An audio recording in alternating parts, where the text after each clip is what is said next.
membahas mengenai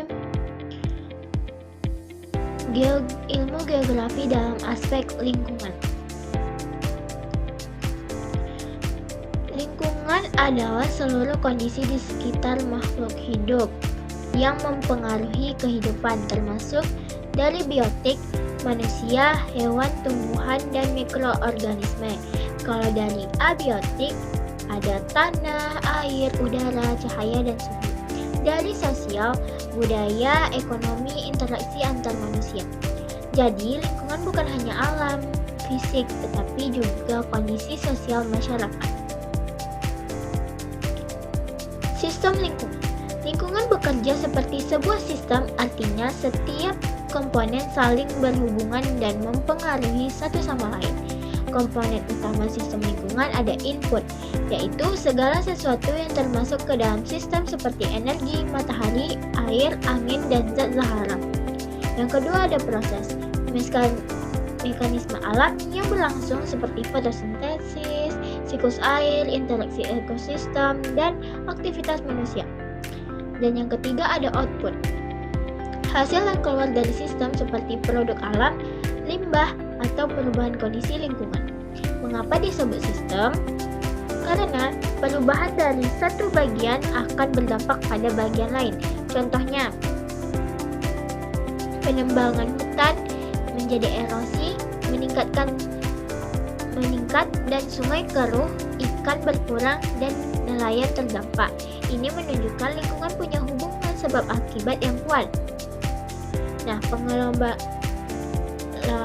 sumber daya alam. Sumber daya alam adalah segala bahan yang berasal dari alam dan dapat digunakan untuk memenuhi kebutuhan manusia seperti air, tanah, hutan, tambang, dan energi. Dengan tujuan menggunakan SDA tanpa merusak lingkungan, menjamin ketersediaan sumber daya alam untuk masa depan, dan membuat pemanfaatan sumber daya alam lebih efisien, adil, dan berpihak kepada masyarakat. Jenis sumber daya alam dan cara pengelolaannya. Yang pertama ada sumber daya alam dapat diperbarui. Contohnya hutan, angin, air, matahari, ikan, dan tanah. Cara mengelolanya dengan reboisasi, tebang pilih, pengaturan penangkapan ikan, dan konservasi air dan tanah.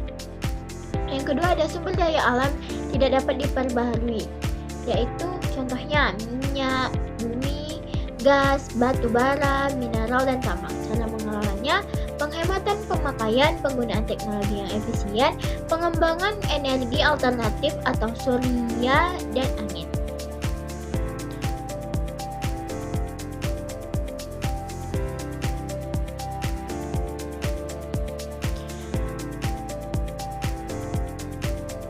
Prinsip keberlanjutan.